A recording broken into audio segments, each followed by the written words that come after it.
নাযিল করেছেন সকল নবীদের উপরে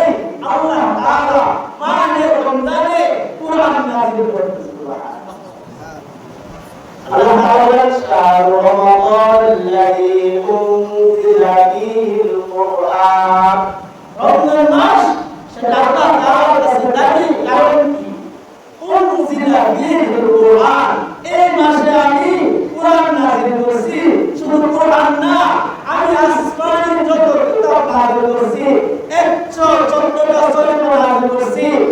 4,000 কিতাব নাযিল করেছি, সবগুলো সব নবীদের উপর আমি আল্লাহ তাআলা এই রমজান মাসে নাযিল করেছি। সুবহানাল্লাহ। আর এই রমজান মাসের মধ্যে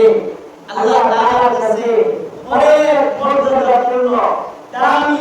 একটা রাত আছে, সে রাতটা হলো লাইলাতুল কদর। খায়রুম মিন আলফিনা শাহর, হাজার মাস হিসাব করলে 83 বছর 4 মাস লাগাতার ইবাদত করলে যে সওয়াব দান করা হয়, একজন বান্দা যদি সবে কদরে আল্লাহ ইবাদত করে আল্লাহ তাআলা তার আমলনামায় সেই সওয়াব দান করেন। হাদিসের মধ্যে আছে কোন ব্যক্তি যদি তার নফল উমরা নিয়া, নফল ইহরাম নিয়া পৃথিবীর মধ্যে শ্রেষ্ঠ দিন হলো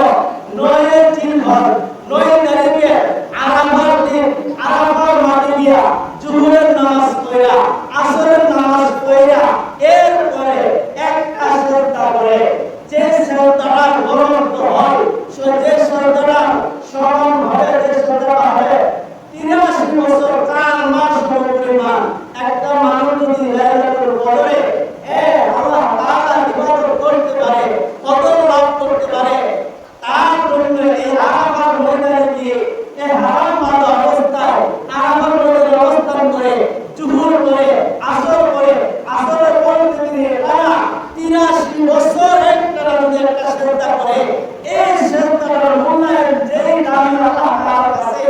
এর চাইতে বেশি দামি লাইলাতুল কদরে ইবাদত করা। সুবহানাল্লাহ, সুবহানাল্লাহ। এই লাইলাতুল কদর একজন মানুষের জন্য দামি না। এই আরাফার ময়দানে 9 দিন ধরে অবস্থান করে দীর্ঘ সময় দোয়া করা, এটা সকল নবীদের জন্য, সকল নবীরা নবীদের জন্য শ্রেষ্ঠ দিন ছিল, আমাদের জন্য শ্রেষ্ঠ দিন ছিল।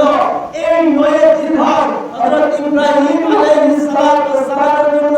শ্রেষ্ঠ দিন ছিল, হযরত মুসা আলাইহিস সালামের জন্য শ্রেষ্ঠ দিন ছিল, হযরত ঈসা আলাইহিস সালাম সহ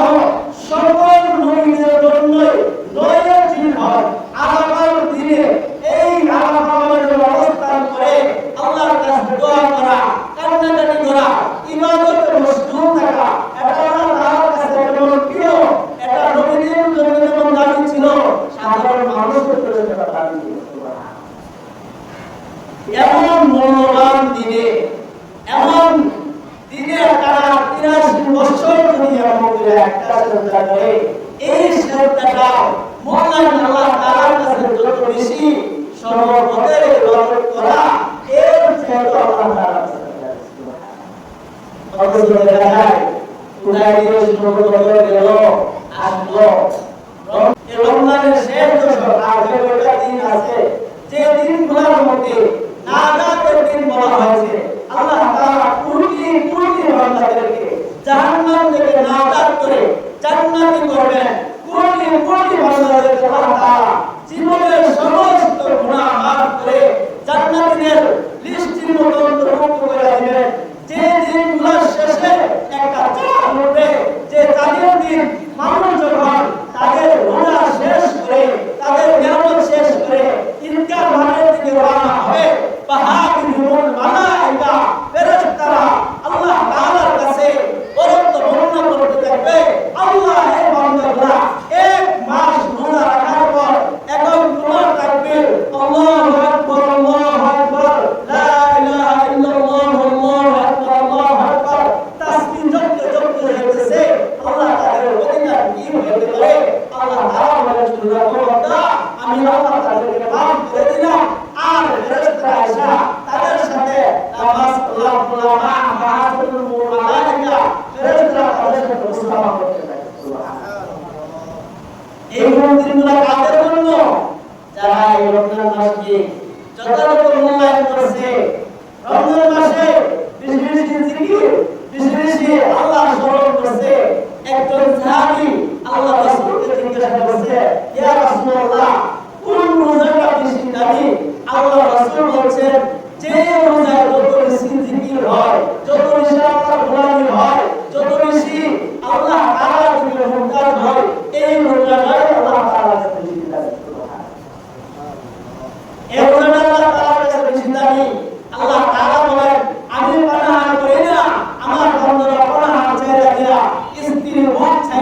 মাফ করে দিল।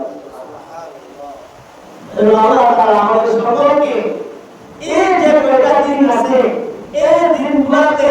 বাকি দিনগুলো তো যারা গেছে না জাতের দিনগুলো যে দিনগুলো আল্লাহ তাআলা পাইকারি করে কোটি কোটি বান্দাদেরকে ক্ষমা করে থাকেন তাদের সাথে আমাদের কবুল করে নেই আপনাদের কবুল করে নেই প্রতিনিয়ত জীবনের সমস্ত গুনাহগুলো আল্লাহ তাআলার কাছে মাফ চাওয়া বলতেছিলাম যে প্রত্যেকটা মানুষ যে জমিনে বসে নাফরমানি করে সেই জমিন তার বিরুদ্ধে সাক্ষী দিবে কাল কিয়ামতের দিন প্রত্যেকটা মানুষের বিরুদ্ধে পাঁচটা জিনিস তার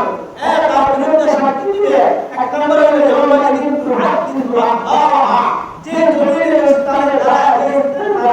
সে নাফরমানি করছে সেই স্থান তার বিরুদ্ধে সাক্ষী দিবে। দুই নম্বরে হলো কিরামান কাতিবিন ইয়ালামুনা মা তাফআলুন কিরামান কাতিবিন যে দুজন ফেরেশতা আছে এই দুজন ফেরেশতা তাদের আমলনামা রেখে তাদেরকে কাজে দিবে। আল্লাহ তাআলা বলেন যে তাদের আমলনামা তাদের গলার মধ্যে ঝুলিয়ে দেওয়া হবে। তিন নম্বর হলো ভিডিও ফুটেজ আল্লাহ তাআলা তাদের সামনে ধরে করবে। চার নম্বর হলো আল্লাহ তাআলা বলেন আল ইয়াওমা নাখতিমু আলা আফওয়াহিহিম ওয়া তুকাল্লিমুনা আইদিহিম ওয়া তাশহাদু আরজুলুহুম বিমা কানু ইয়াকসিবুন। আল্লাহ তাআলা কাল কিয়ামতের দিন মানুষের মুখের মধ্যে লাগাম লাগিয়ে দিবে তাদের হাতগুলো কথা বলতে থাকবে যে হাত দ্বারা চুরি করেছে যে হাত দ্বারা জিনা করেছে ডাকাতি করেছে সেই হাত বলবে আল্লাহ